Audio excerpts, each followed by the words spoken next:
Fe salvadora. Tu fe te ha salvado. Lucas 7:50 y Lucas 18:42.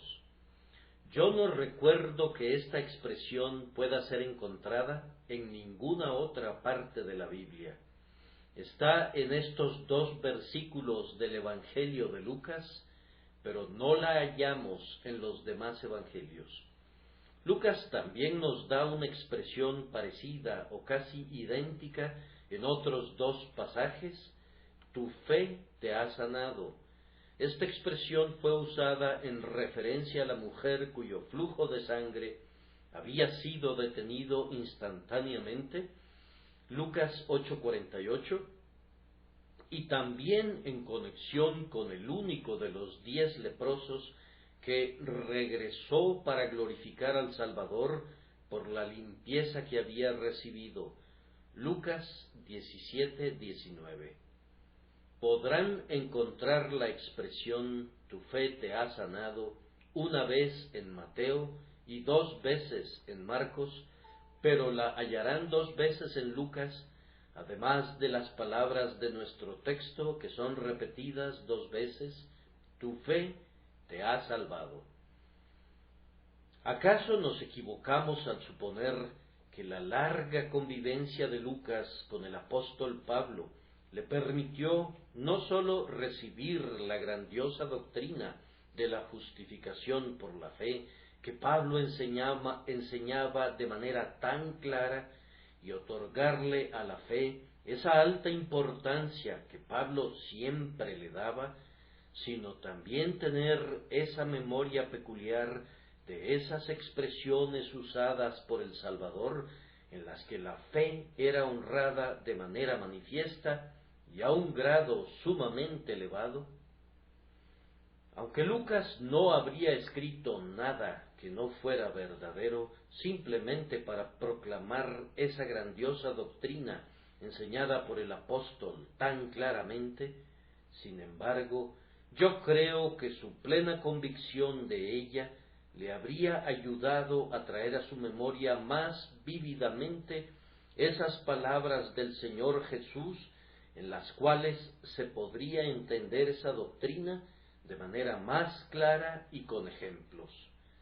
Sea como sea, sabemos que Lucas estaba inspirado y que no ha escrito nada, ni de más ni de menos, sino lo que el Salvador dijo en realidad, y aquí podemos estar seguros de que la expresión tu fe te ha salvado salió de los labios del Redentor, y estamos obligados a aceptarla como una pura verdad incuestionable, y nosotros podemos repetirla sin temor de confundir a otros o de mutilar otras verdades.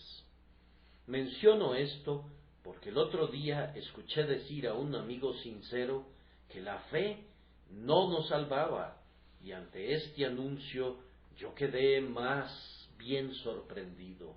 Es verdad que ese hermano matizó su expresión y dijo que quería dejar muy claro que Jesús fue el que nos salvó y no nuestro propio acto de fe. Yo estuve de acuerdo con lo que quiso decir, pero no con lo que dijo, pues él no tenía el derecho de usar una expresión que estaba en franca contradicción con la clarísima declaración del Salvador: tu fe te ha salvado. Nosotros no debemos forzar ninguna expresión para hacerla expresar algo más allá de lo que se pretendió decir, y es bueno proteger las palabras para que no sean malentendidas. Pero, por otro lado, no podemos ir tan lejos como para negar una declaración del propio Señor, independientemente de qué matiz queramos darle. Se puede puntualizar si quieren, pero no podemos contradecir la expresión, pues allí está firme: tu fe te ha salvado. Ahora, el día de hoy vamos a inquirir, con la ayuda de Dios, qué fue lo que salvó a las dos personas cuyas historias estaremos considerando? Fue su fe. Nuestra segunda pregunta será, ¿qué tipo de fe lo salvó? Y luego, en tercer lugar, ¿qué nos enseña esto en referencia a la fe? ¿Qué fue lo que salvó a las dos personas cuyas historias estamos considerando? En el caso de la mujer penitente, sus grandes pecados le fueron perdonados y se convirtió en una mujer de extraordinario amor. Amó mucho, pues se le perdonó mucho.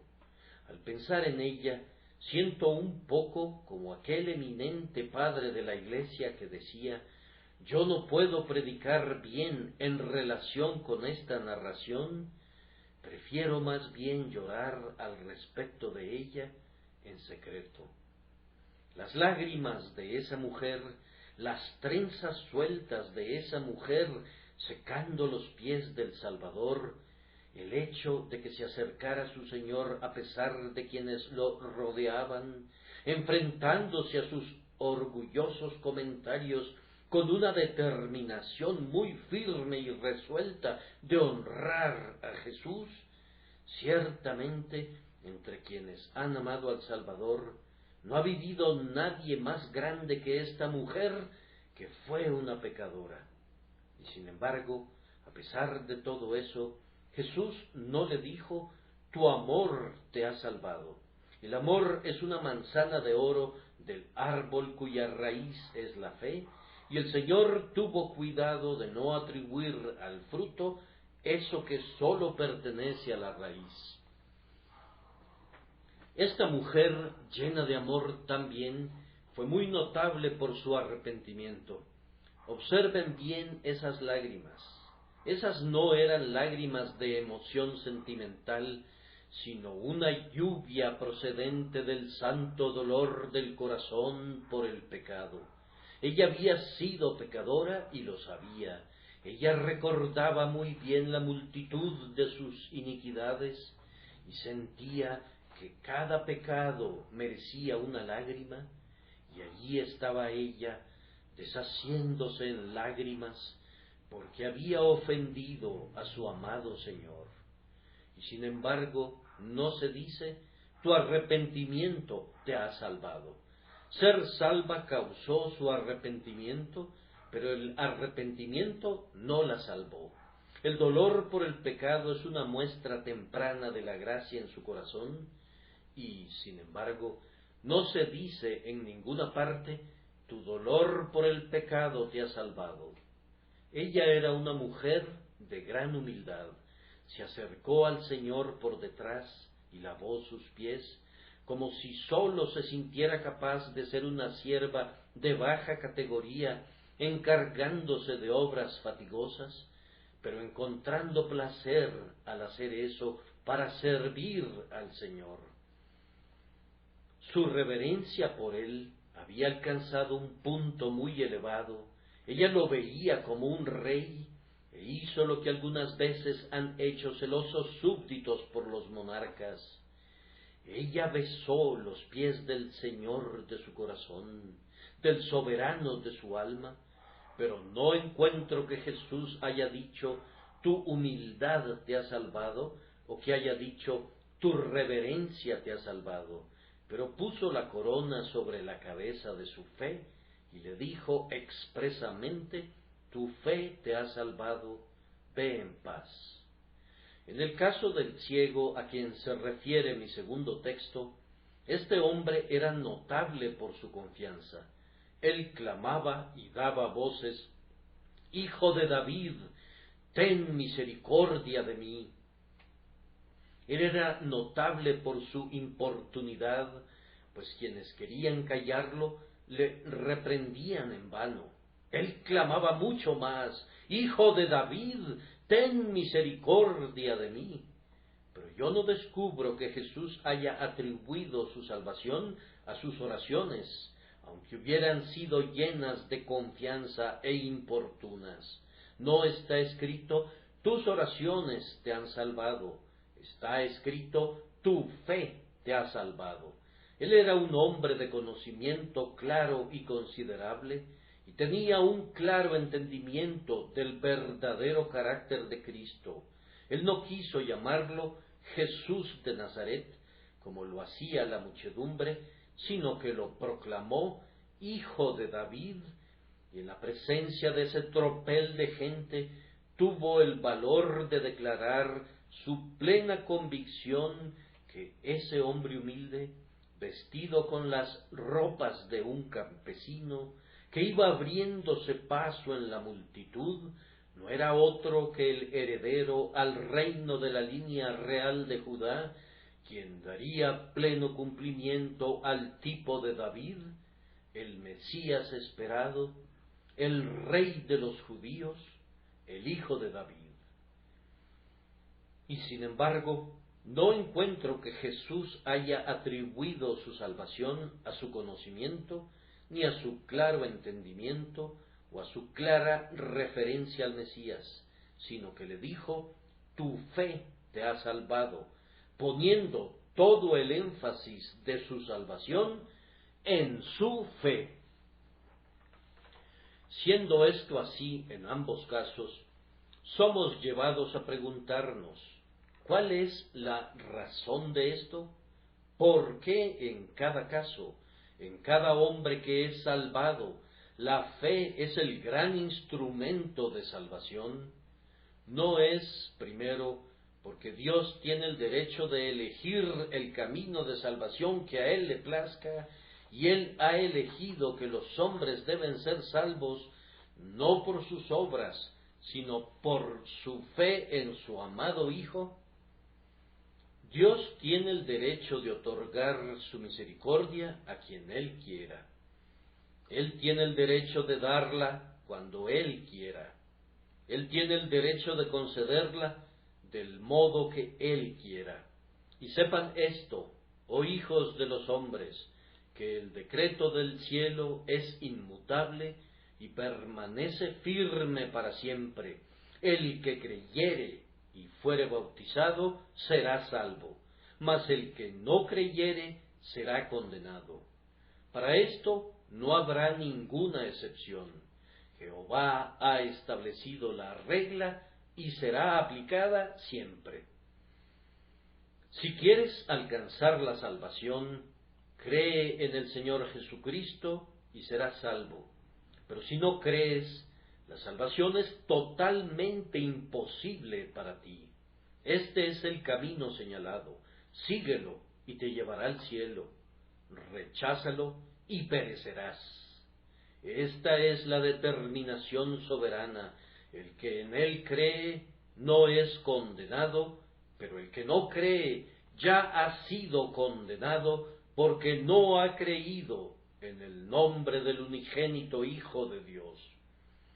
La voluntad de Jehová siempre se cumplirá. Si este es su método de gracia, no demos patadas en contra de él.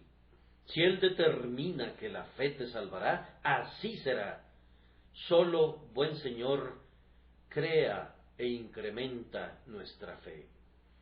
Pero mientras yo atribuyo eso a la elección soberana de Dios, veo ciertamente, pues la Escritura lo indica claramente, una razón en la naturaleza de las cosas del por qué la fe tuvo que ser elegida.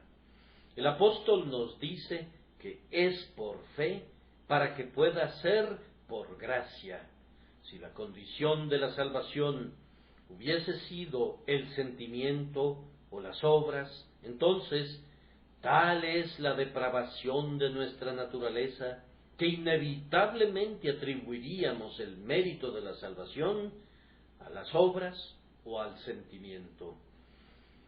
Nosotros reclamaríamos una participación en eso y por lo tanto querríamos la gloria. No importa cuán baja podría haber sido la condición, aún así el hombre habría considerado que había algo que se requería de él, que algo venía de él y que por lo tanto podría merecer algún crédito para sí mismo. Pero ningún hombre, a menos que esté loco, reclama jamás un crédito por creer en la verdad. Si él oye algo que lo convence, queda convencido. Si tiene que ser persuadido, es persuadido, pero él siente que no puede ser de otra manera. Él atribuye el efecto a la verdad y a la influencia usada. No anda rondando y presumiendo que él cree lo que le resulta tan claro que no puede dudarlo.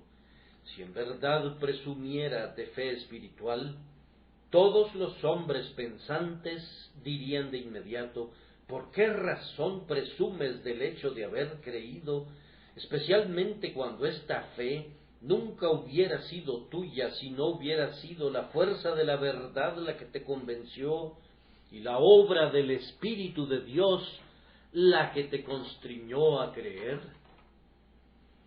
La fe es elegida por Cristo para llevar la corona de la salvación, porque, permítanme contradecirme a mí mismo, rehúsa llevar la corona.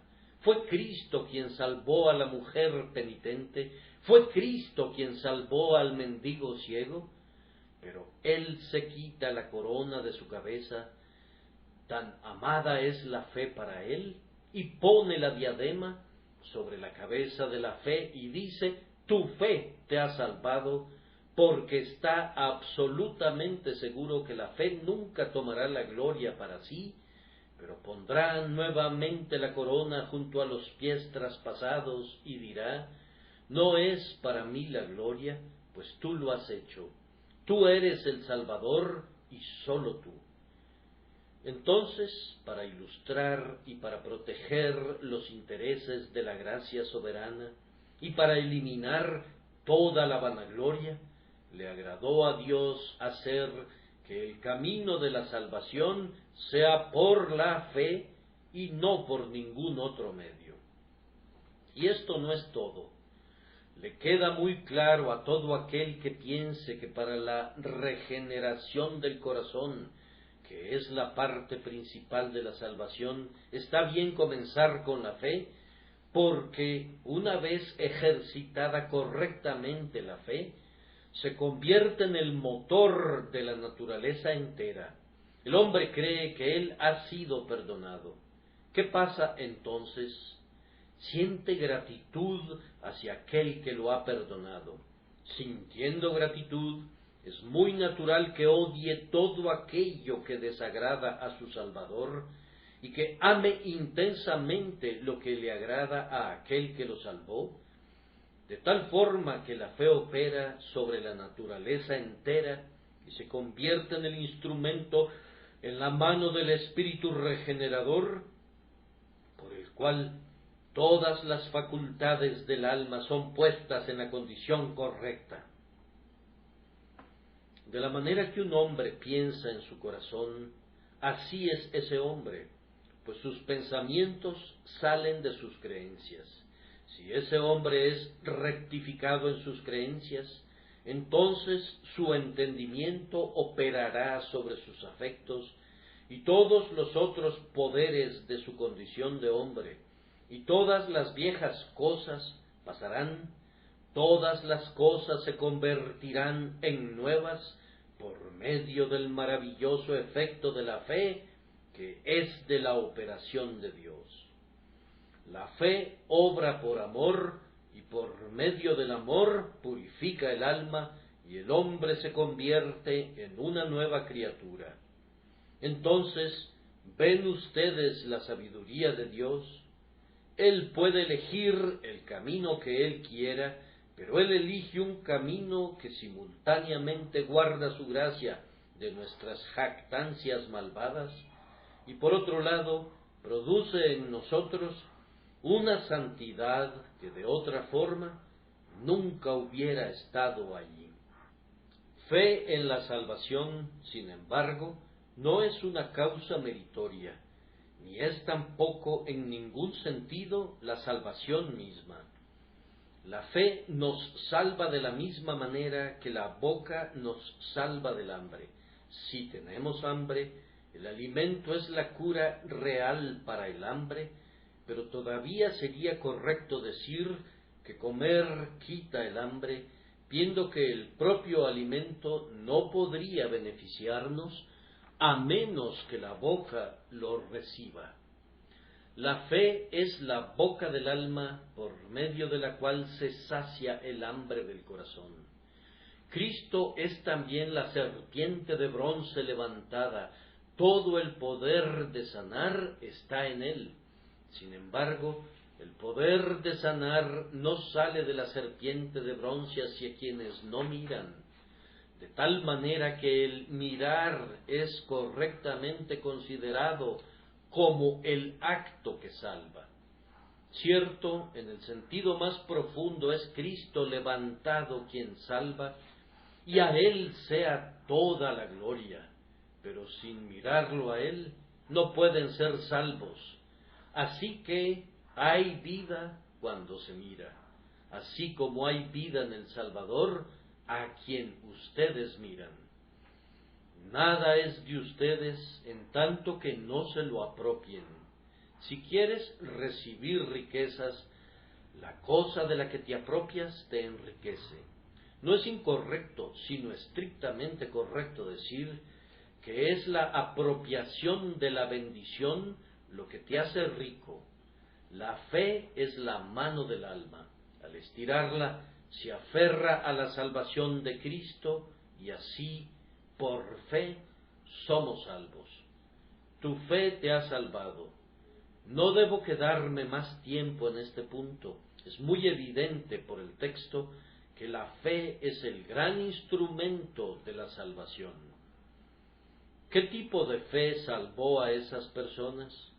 Primero, mencionaré los acuerdos esenciales y luego, en segundo lugar, las diferencias o los puntos en los que esta fe difería en sus manifestaciones externas en los dos casos.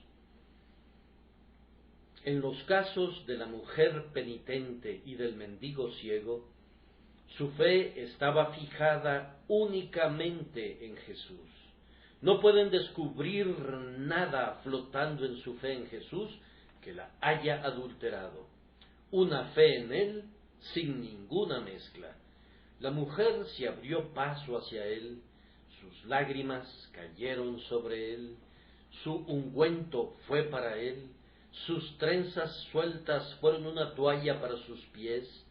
No le preocupaba a nadie más, ni siquiera a los discípulos, que ella respetaba por su causa. Todo su espíritu y toda su alma estaban absorbidos en Él.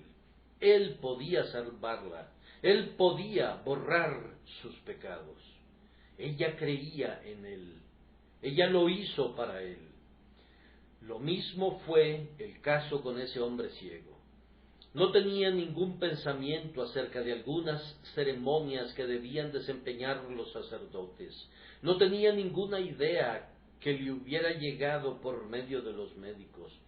Su exclamación fue: «Hijo de David, Hijo de David». La única forma en que se fijó en los demás fue para no tomarlos en cuenta y todavía clamar: «Hijo de David, Hijo de David». «¿Qué quieres que te haga?», fue la pregunta del Señor, y respondió al anhelo de su alma, pues él sabía que si algo debía ser hecho, tenía que hacerse por el Hijo de David. Es esencial que nuestra fe descanse únicamente en Jesús. Mezclen cualquier cosa con Cristo y estarán arruinados. Si su fe descansa con un pie sobre la roca de sus méritos y con el otro pie sobre la arena de sus propios deberes, caerá y grande será su caída. Construyan sólidamente sobre la roca, pues aunque sólo una esquina del edificio descanse en cualquier otra cosa, eso será la garantía de la ruina de todo. Nadie sino solo Jesús, nadie sino solo Jesús puede hacerle bien a los impotentes pecadores. Toda fe verdadera es semejante en este respecto. La fe de estos dos era semejante en su confesión de indignidad. ¿Qué significaba el que ella se hubiera quedado atrás? ¿Qué significaban sus lágrimas interminables, sino que ella se sentía indigna de acercarse a Jesús? ¿Y qué quería decir el clamor del mendigo, ten misericordia de mí? Observen el énfasis que pone al respecto. Ten misericordia de mí. Él no reclama la salud por mérito, ni la pide como una recompensa. Él apeló a la misericordia. Ahora, no me importa de qué fe se trate, ya sea la de David en sus amargos clamores del Salmo 51, o ya sea la de Pablo en su exaltación más elevada en relación a estar sin condenación por medio de Cristo, siempre hay en conexión con la verdadera fe un pleno y profundo sentido que es la misericordia, y únicamente la misericordia la que nos salva de la ira venidera. La fe y la vanagloria son tan opuestas como lo son los dos polos. Si te presentas ante Cristo con tu justicia en tu mano, te acercas sin fe. Pero si vienes con fe, entonces también debes venir con la confesión del pecado, pues la verdadera fe siempre camina de la mano con un profundo sentido de culpabilidad ante el Altísimo. Esto es así en todos los casos. Además, su fe era semejante cuando desafiaba y conquistaba la oposición. Poco sabemos de las luchas internas de la mujer penitente cuando pasó por el dintel de la casa de Simón. Él te rechazará, le diría el duro fariseo imperturbable. Mejor vete, ramera. ¿Cómo te atreves a manchar las puertas de los hombres honestos?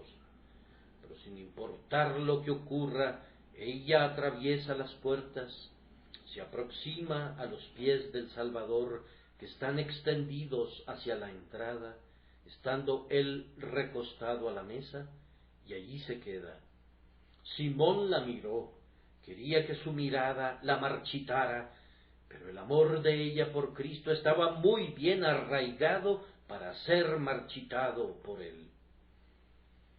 Sin duda, él hizo muchos gestos de desagrado, mostrando que estaba horrorizado porque tal criatura había osado acercársele, pero ella no le prestó atención.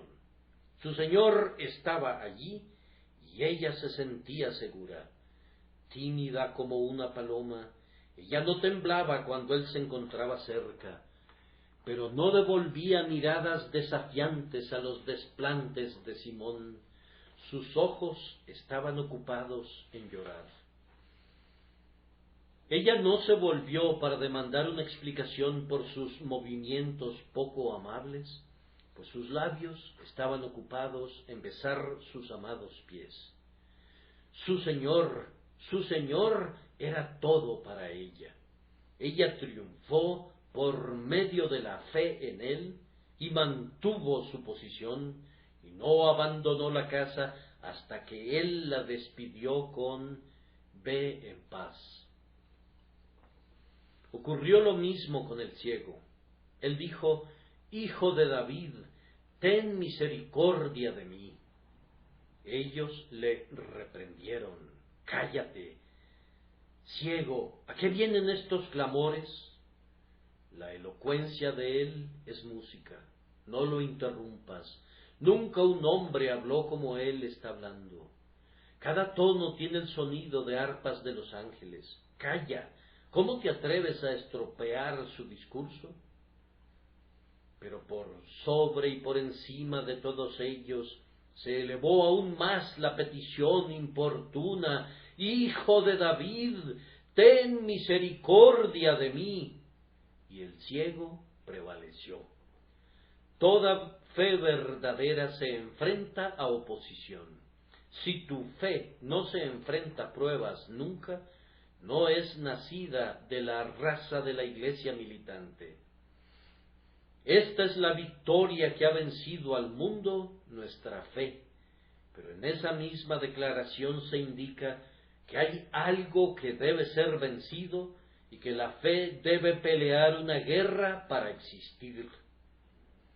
Una vez más, la fe de estas dos personas era semejante en el sentido que era confesada abiertamente.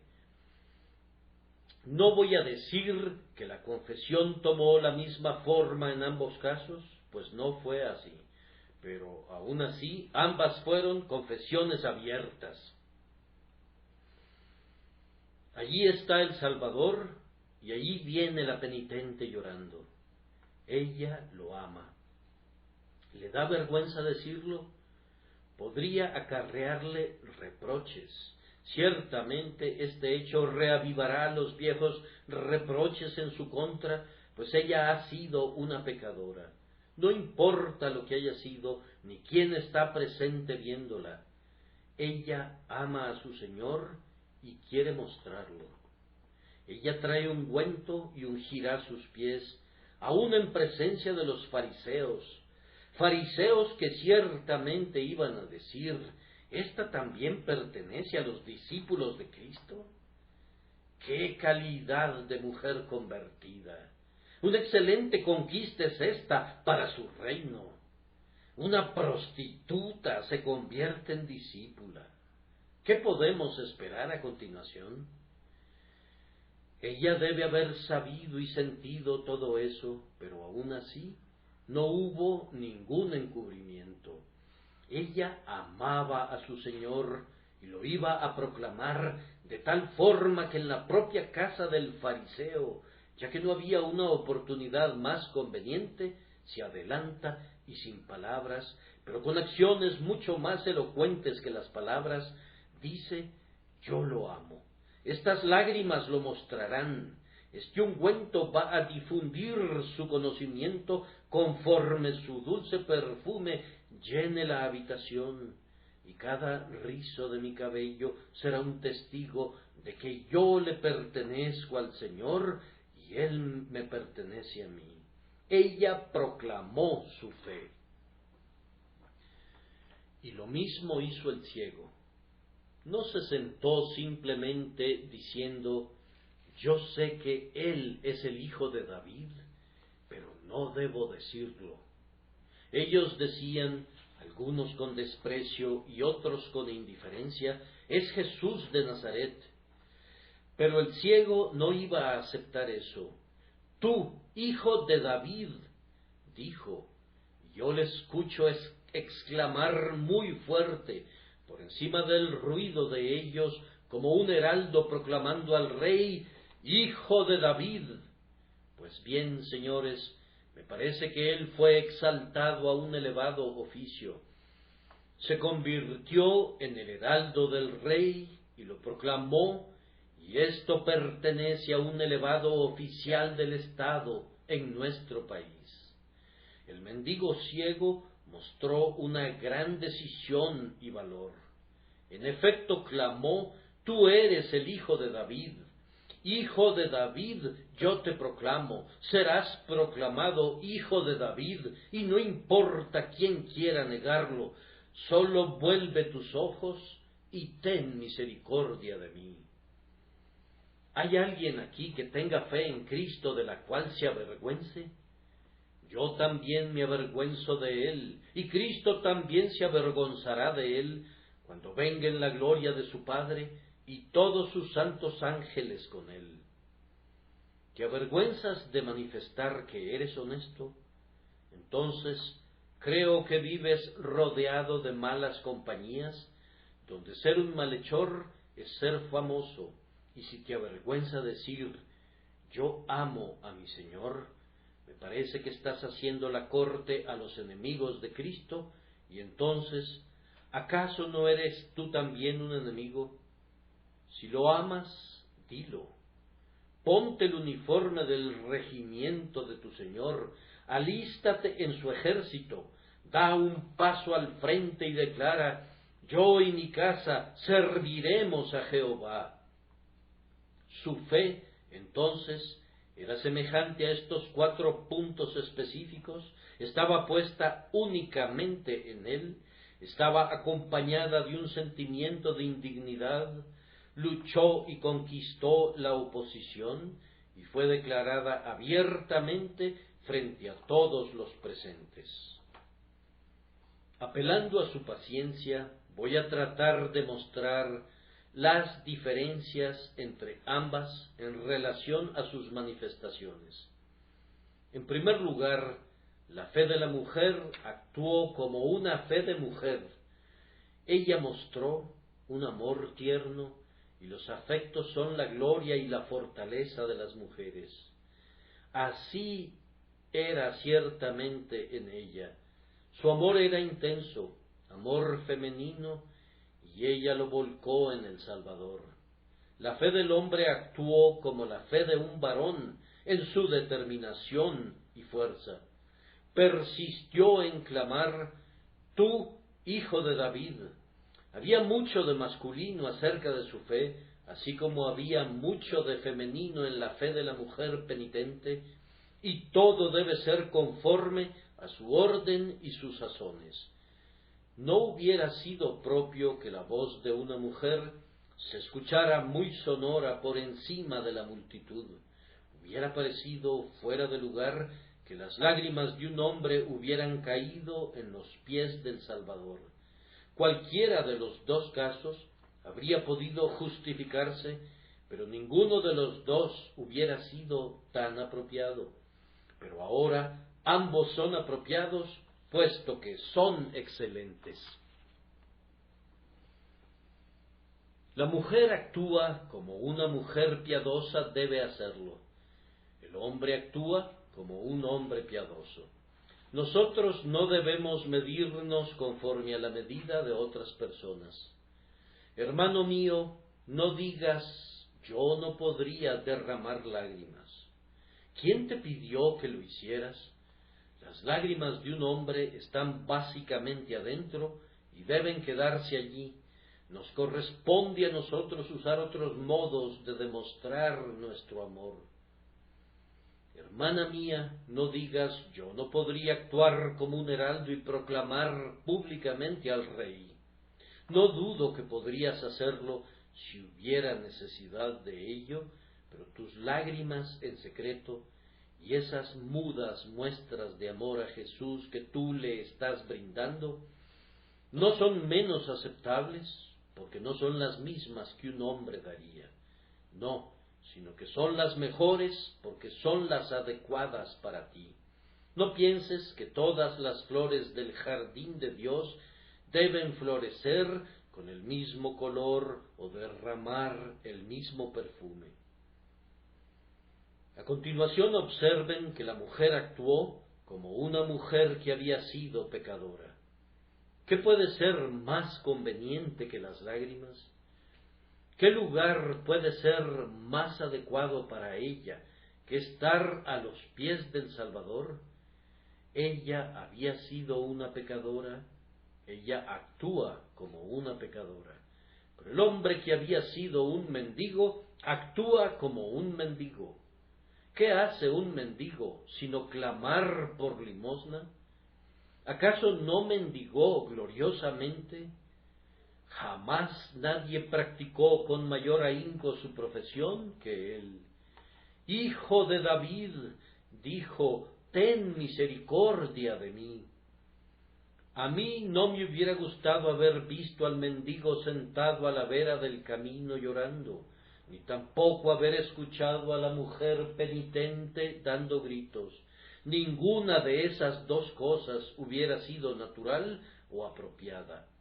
La fe obra de acuerdo a la condición, a las circunstancias, sexo o habilidad de la persona en la que vive, y de la mejor manera que se manifiesta es en su propia forma, no de una manera artificial, sino en la efusión natural del corazón. Observen también que la mujer no habló. Hay algo muy bello en el silencio de oro de la mujer, que era más rico de lo que hubiera sido su plática de plata. Pero el hombre no estaba callado. Él habló y sus palabras fueron excelentes. Me aventuro a decir que el silencio de la mujer habló tan poderosamente como la voz del hombre. De los dos pienso que encuentro más elocuencia en las lágrimas que rociaban y en las trenzas sueltas que secaban los pies del Salvador, que en el grito «Hijo de David, ten misericordia de mí». Sin embargo, ambas formas de expresión eran igualmente buenas. Mejor el silencio de la mujer con sus lágrimas y la elocuencia del hombre con su confianza plena en Cristo. No pienses que es necesario, querido amigo, para servir, que hagas el trabajo de otras personas. La actividad que tu propia mano encuentre, esa actividad haz con todo tu poder. Si tú piensas que no puedes honrar jamás a Cristo hasta que no entres a un púlpito, pudiera ser el caso que tú lo vas a honrar más bajándote del púlpito tan pronto como puedas. Ha habido personas muy bien calificadas para adornar la religión de Cristo con una plancha de zapatero en su regazo, que han pensado que era necesario subirse a un púlpito y en esa posición han sido un estorbo para Cristo y su Evangelio. Hermana, hay una esfera para ti. Mantente en ella. No permitas que nadie te saque fuera de ella. Pero no pienses que no hay nada más que hacer excepto el trabajo que alguna otra mujer hace. Dios la ha llamado a ella. Deja que ella siga la voz de Dios. Él te llama en otra dirección. Sigue allí su voz. Entonces serás muy semejante a esa excelente mujer cuando más diferente de ella seas. Quiero decir, serás verdaderamente más obediente a Cristo, como ella lo es, si prosigues un camino muy diferente. También había otra diferencia en esto. La mujer dio, ella trajo su ungüento. El hombre hizo todo lo contrario, él mendigó. Existen varias maneras de mostrar amor a Cristo que son igualmente muestras excelentes de fe. Darle de su ungüento y darle de sus lágrimas y darle el servicio de su cabello estuvo muy bien. Mostraba su fe que obraba por amor. No dar nada, pues el mendigo no tenía nada que dar, pero sencillamente honrar a Cristo al apelar a su riqueza y a su poder real, era lo mejor en ese mendigo. No puedo ensalzar a uno más que al otro, pues no dudo que ambos, la mujer penitente y el mendigo, dieron a Cristo todo su corazón. ¿Y qué más pide Jesús de alguien? También los pensamientos de la mujer y los pensamientos del mendigo eran diferentes. Los pensamientos de ella eran principalmente acerca del pasado y de sus pecados, de aquí sus lágrimas. Ser perdonada, ese era su punto. Los pensamientos del hombre eran principalmente acerca del presente, no tanto en lo relativo a sus pecados, sino más bien a su deficiencia, a su enfermedad y a su incapacidad, y así él venía con pensamientos diferentes. No dudo que él haya pensado en el pecado, como también me atrevo a decir que pensaba en su enfermedad. Pero en el caso de ella, el pensamiento del pecado era preeminente, y de aquí sus lágrimas. En el caso de él, la enfermedad era lo preeminente, y de aquí su oración. Señor, que reciba la vista. Entonces, no compares tu experiencia con la de alguien más. Dios es un Dios de una variedad maravillosa. El pintor que se repite a sí mismo en muchos cuadros tiene una pobreza de concepción, pero el artista que es maestro escasamente hace un boceto de una misma cosa una segunda vez. Hay una variedad ilimitada en el genio, y Dios, que trasciende todo el genio de los hombres, crea una variedad infinita en las obras de su gracia. Por tanto, no busquen semejanza en todas partes. La mujer, se dice, amó mucho, y ella manifestó su amor mediante sus hechos. Pero el hombre también amó mucho, y manifestó su amor mediante acciones que eran sumamente admirables, pues siguió a Jesús en el camino glorificando a Dios. Y sin embargo, eran acciones diferentes. No encuentro que él haya traído una caja con ungüento, o que haya ungido los pies de Cristo, ni tampoco encuentro que ella haya seguido literalmente a Cristo en el camino, aunque sin ninguna duda ella lo siguió en espíritu. Tampoco ella glorificó a Dios en voz alta, como lo hizo el ciego mendigo restaurado. Hay diferencias de operación, pero un mismo Señor. Hay diferencias de capacidad y diferencias de llamados, y mediante esta reflexión yo espero que ustedes sean capacitados para liberarse de la falla de juzgar a uno mediante los estándares de otro, y puedan buscar la misma fe, pero no su mismo desarrollo.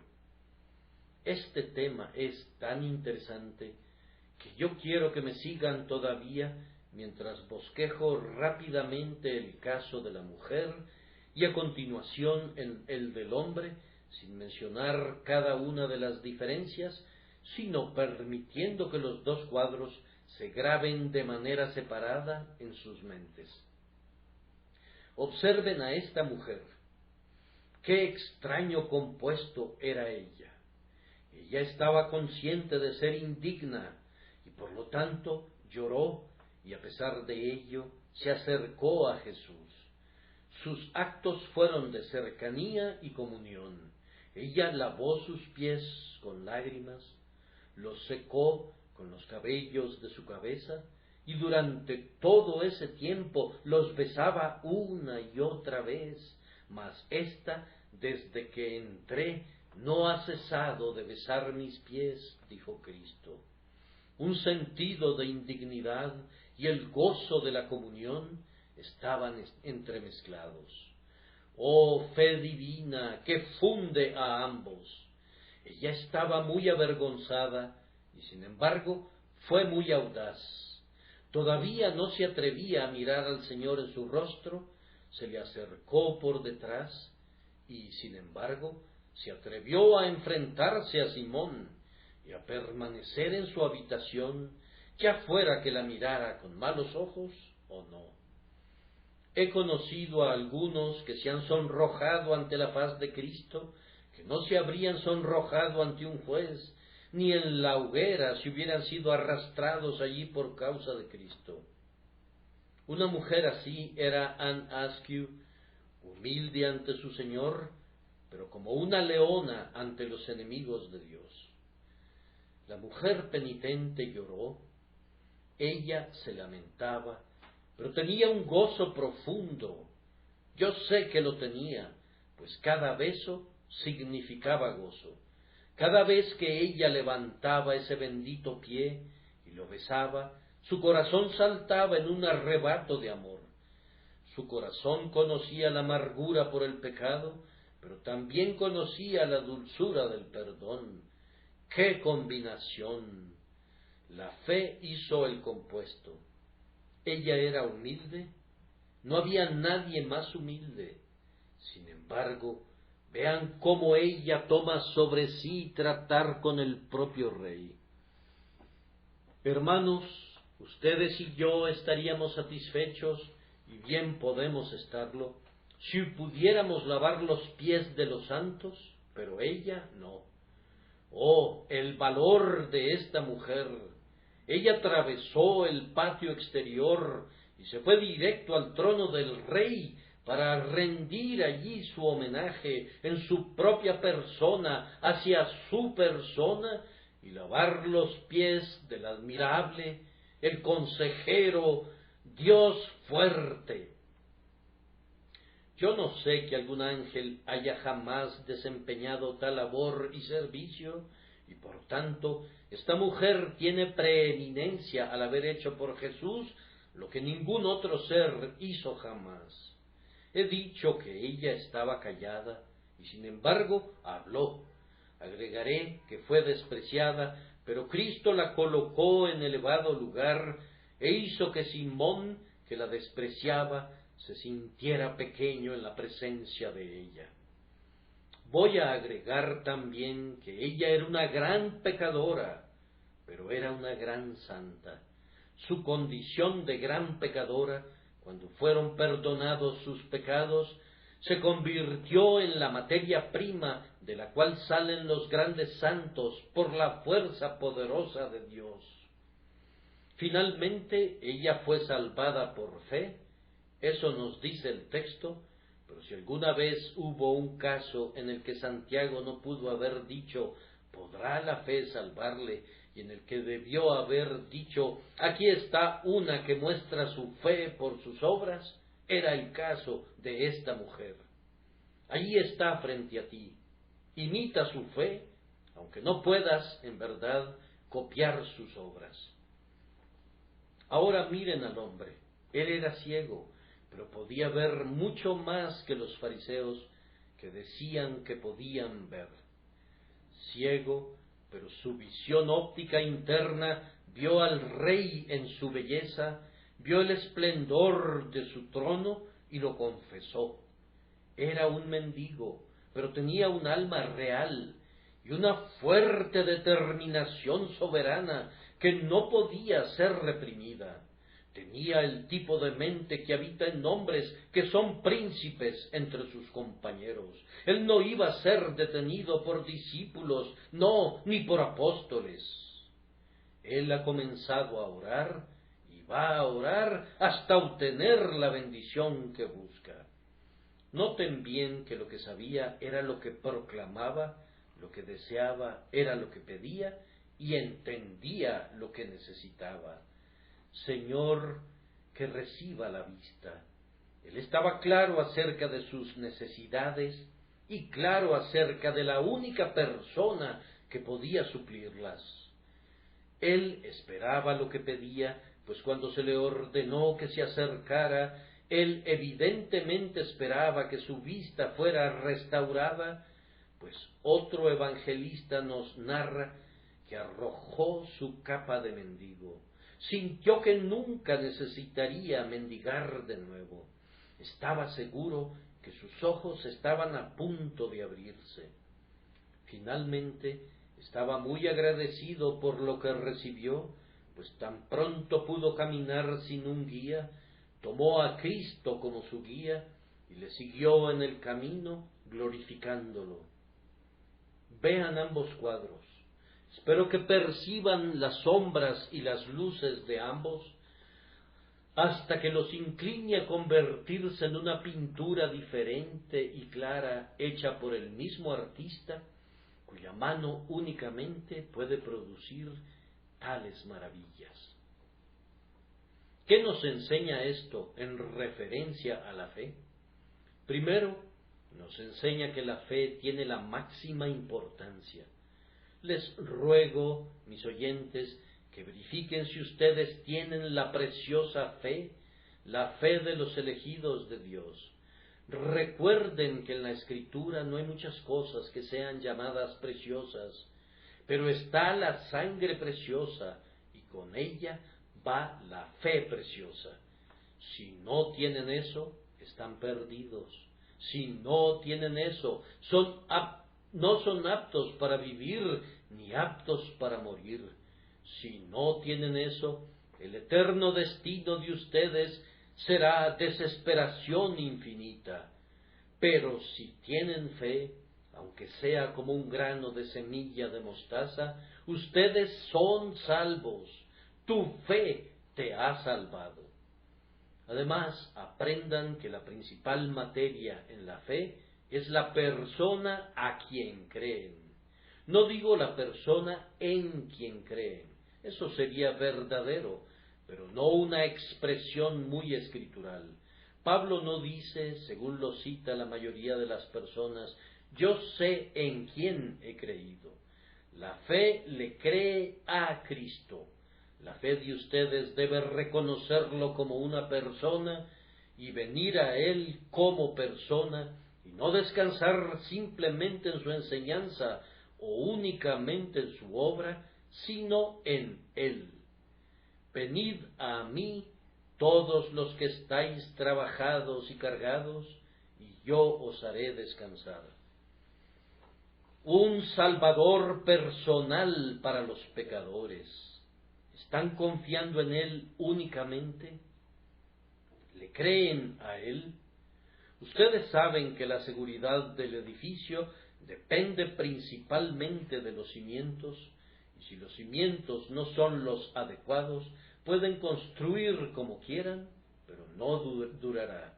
Entonces, ¿construyen ustedes sobre Cristo únicamente? Escudriñen eso como un punto especial. A continuación, observen que no debemos esperar exactamente la misma manifestación en cada convertido. Que no la esperen los ancianos de la iglesia, que los padres no la requieran de sus hijos, que no la busquen los ansiosos amigos. Ustedes mismos no la esperen. Las biografías son muy útiles, pero se pueden convertir en una trampa. ¿No debo juzgar que no soy un hijo de Dios? Porque no soy precisamente como el buen hombre cuya vida acabo de estar leyendo. ¿Estoy descansando en Cristo? ¿Le creo a Él? Entonces puede ser que la gracia del Señor esté preparando un camino muy diferente para mí del camino en que ha estado caminando mi hermano, que pueda ilustrar otras fases de su poder y enseñar a los principados y a las potestades las riquezas sobreabundantes del amor divino. Y finalmente, el asunto que lo resume todo es este: si tenemos fe en Jesús, somos salvos, y no debemos hablar ni actuar como si hubiera alguna duda al respecto. Tu fe te ha salvado. Jesús lo dice. Concedido, tú tienes fe en Cristo y es cierto que la fe te ha salvado. Por tanto, no andes por allí hablando y actuando y sintiendo como si no fueras salvo. Conozco a un grupo de gente salva que dice cada domingo: Señor, ten misericordia de nosotros, miserables pecadores. Pero ellos no son miserables pecadores si son salvos, y que ellos utilicen tales palabras es arrojar un menosprecio sobre la salvación que Cristo les ha dado. Si ellos son pecadores salvos, entonces deberían ser santos llenos de gozo. Lo que dicen unos, otros no lo dicen, pero actúan como si así fuera. Andan por allí pidiéndole a Dios que les dé la misericordia que ya han obtenido, esperando recibir un día lo que Cristo les asegura que ya está en su posesión, hablando a otros como si fuera un asunto de si son salvos o no, cuando no puede caber ninguna duda. Tu fe te ha salvado. Imagínense a la pobre mujer penitente volviéndose y diciéndole al Salvador: Señor, yo humildemente espero que sea cierto. No habría existido ni humildad ni fe en una expresión de esa naturaleza. Imagínense al ciego cuando Cristo le dijo: tu fe te ha salvado, respondiéndole: yo confío que en los años venideros se compruebe que es así. Sería contradecir de manera simultánea su carácter sincero y la honestidad de la prédica de Cristo. Si tú has creído, tú eres salvo. No hables como si no lo fueras, pero Ahora descuelga de los sauces tu arpa y entona un cántico nuevo al Señor. He observado en muchas oraciones una tendencia a dar rodeos como si los hechos no fueran hechos. He oído este tipo de expresiones. Grandes cosas ha hecho Jehová con nosotros. Por eso nosotros deseamos estar alegres. El texto dice, grandes cosas ha hecho Jehová con nosotros, estaremos alegres. Y si el Señor ha hecho estas grandes cosas con nosotros, nuestro derecho es estar alegres por ellas, no responder con un infame sí con nuestros labios ante el Señor que no puede mentir. Si tienen tratos con otras personas, pueden tener sospechas de ellas, pues en general lo merecen. Si escuchan sus promesas, pueden dudar de ellas, pues sus promesas van a ser quebrantadas. Pero si están tratando con su Dios y Señor, nunca sospechen de Él, pues Él está más allá de toda sospecha. Nunca duden de sus promesas, pues el cielo y la tierra pasarán, pero ni una jota ni una tilde de su palabra fallará. Yo reclamo para Cristo que ustedes arrojen para siempre toda plática que esté llena de pero y sí y tal vez y yo espero y yo confío. Ustedes están en la presencia de uno que dijo de cierto, y quiso decir lo que dijo, y que es el amén, el testigo fiel y verdadero. Ustedes no le escupirían en el rostro si él estuviera aquí. Sin embargo, sus sí y sus pero son un insulto parecido arrojado sobre su verdad. Ustedes no lo flagelarían, pero ¿qué hacen sus dudas sino vejarlo y ponerlo en vergüenza? Si él miente, no le crean nunca. Si dice la verdad, nunca duden de él. Entonces sabrán, cuando hayan hecho a un lado su malvada incredulidad, que su fe los ha salvado y podrán ir en paz.